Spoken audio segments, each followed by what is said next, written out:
that the reason why? Is that the reason why they have to have this inserted in Section 41C para makaboto po kung sino man yung makukulong dahil sa announcement ng ombudsman na may lalabas na po ang warrant ng ilan sa mga kasama natin, Madam President. The gentleman is out of order. We take offense that bibigyan niya ng ganyang kulay.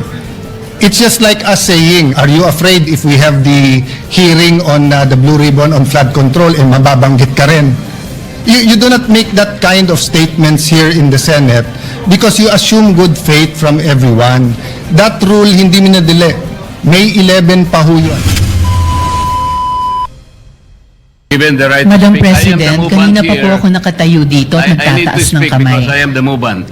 Senator Madam Rodante President. Marcoleta. Thank you, Madam And then we President. hear Senator Risa Ontiveros Thank you, Madam and Senator President. Problema Erwin natin, Tulfo. Madam President. Yes, The proceed. Senate President invoked Section 136, Paragraph 2. Kung babasahin po natin ito, Madam President, napakasimple lang. Ito pong Section 136, Paragraph 2, is a special provision in precisely amending our rules. Yung Section 24 po, this is a general rule. Kung mapapansin po ninyo, it presupposes that it will take up all the bills referred to that committee. General po yung function niya. 136, second paragraph, is a special provision. Sa principle po ng batas, yun pong special provision takes precedence over a general provision. Yun lang po, basahin po ninyo. Hindi nga po, it will not even take one day because this is not a new motion. Kung mapapansin nyo, ni-reiterate ko lang po ito eh. It was already moved last May 11 pa po. So that is even more than one day. So who is talking about one day here? Ang pinag-uusapan po natin, unless we respect Section 136, ang linaw-linaw po, it talks about the rules may also be amended. Diretso po ito eh. So this takes precedence over Section 24. Simpleng-simple lamang po ito eh.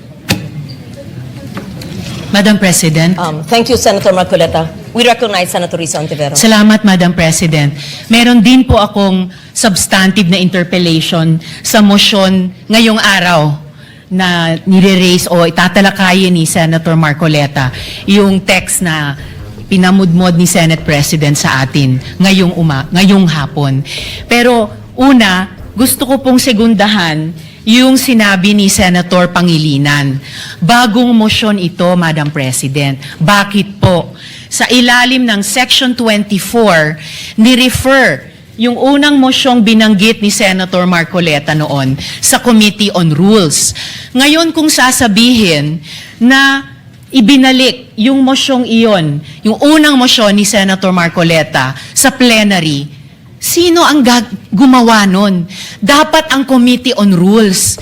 Na-initiate na po ang prosesong iyon alinsunod sa Section 24. Hindi pa nga po nako-constitute ang Committee on Rules. Wala pa nga pong minority contingent sa Committee on Rules. So wala pang body na pwedeng ibalik yung unang mosyon ni Senator Marcoleta sa plenary. Kaya ko sinusugundahan ang sinabi ni Senator Pangilinan. Ito pong mosyon na gustong talakayin ni Senator Marcoleta at pinamudmod ni Senate President sa atin, bagong mosyon po siya. Kung kaya't nag-a-apply po ang Rule Section 136 na kailangan bigyan ng isang araw pa pagkatapos para talakayin. And tama si Senator Pangilinan, sa Lunes pa po yun, Madam President. Salamat, Madam President. Madam President, without giving meaning to anything, ito Senator pong Marcoleta. mahirap kasi kung wala po tayong legal background dito. Kaya sinasabi ko na nga po, hindi po bagong motion ito eh. Hindi siya bagong motion. Kasasabi ko lang po, May 11, minub ko na po ito eh. Sino po magsasabi na bagong motion? Point of order. Ad hominem. Sinasabi ko lamang po, ang Hindi, sinasabi Madam ko lang, President, kanina ko po sinasabi. Hindi po tama yun. Section Sasabihin yung kasama 136. niya Pwede po ay ba? walang Session is kinalaman, suspended. Pwede po walang bang alam sa pagbigyan batas.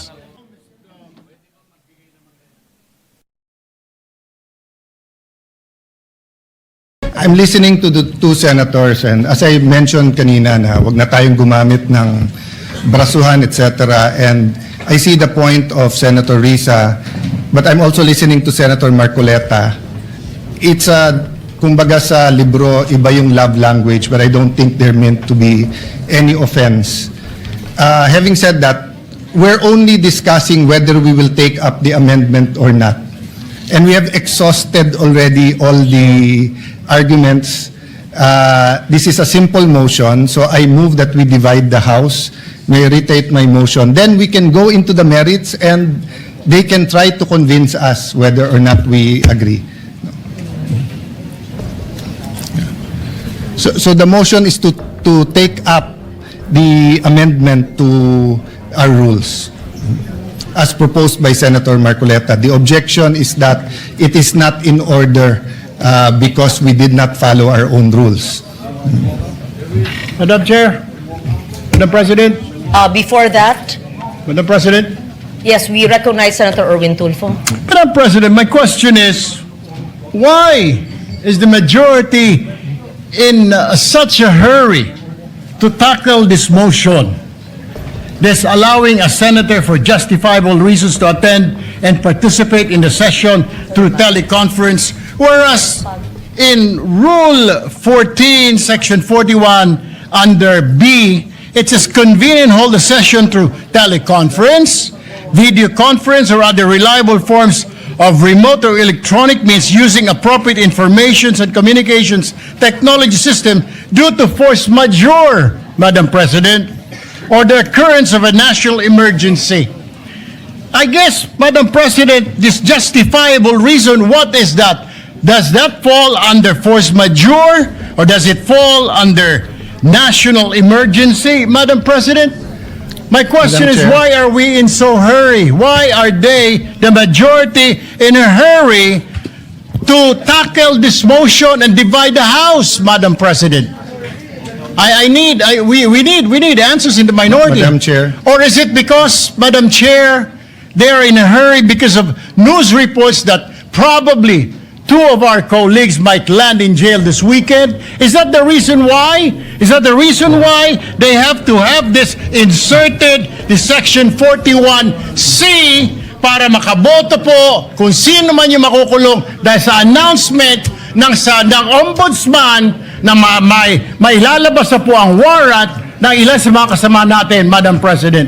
That is my question, Madam Madam President. Chair, the We recognize gentleman Senator- is out of Senate President. order because sa mamadali, bakit, can be discussed in the actual motion. Can be discussed after the motion whether we should take it up. We take offense that bibigyan niya ng ganyang kulay. It's just like us saying, are you afraid if we have the hearing on the Blue Ribbon on flood control mababanggit ka rin? You do not make that kind of statements here in the Senate because you assume good faith from everyone. That rule hindi minadili. May 11 pa ho yun.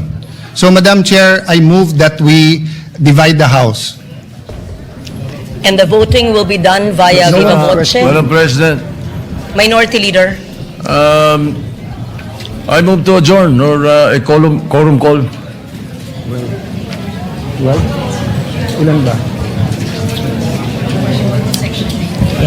That is a higher precedence, Madam President. So I only see the Minority Leader representing the minority. The others had left. Madam Chair, we will not object, but for the record, Yes. they scampered out and left the minority leader instead of discussing the rule. We are not even discussing the rule yet. And then, ganun na yung allegation nila. And no one from the minority stood up to say that out of order si Senator Erwin Tulfo. So we will not object, Madam Chair. In fact, we move that we adjourn till 5 p.m. Madam President, Monday. before that, Madam Before we President, adjourn. motion to adjourn is Senate not President. debatable. Akala ko I, ba magaling sa rules? We're not Parliamentary debating. inquiry. It's not We're not debatable. debating Parliamentary minority inquiry, Move leader. to Madam adjourn. President. We're I'm not not debating, debating, Madam and we Chair. will indeed adjourn. Parliamentary inquiry. Yes, Senator Marcoleta. Nung pong nagsimula tayo, Madam, meron po ba tayong quorum? We had a quorum, yes. Yes, Madam President. Kapag ka po ba nag-walkout ang minority, nawawala po yung quorum, nagsimula po tayong may quorum. It doesn't matter if they walk out. Yes, I think we still have the quorum. Madam President, once there is a quorum call, you have to call the roll. Kahit naka-present lahat o kulang kanina o there was a motion to dispense, whatever that is. Not A upon a quorum situation, call, Madam President, when motion they, to, when they motion to readily adjourn and willingly walk out. takes precedence. Hindi po yung covered ng rule natin, Madam President. Madam Kung sakasakali President. As po, reiterated by the Senate President and as conveyed by the Minority Leader, former Senate President, the rule states that the motion to adjourn takes precedence and not taking sides. 5 p.m. Monday And we will adjourn session until 5 until p.m. 5 p.m. on Monday. Monday, June 1st, 2026.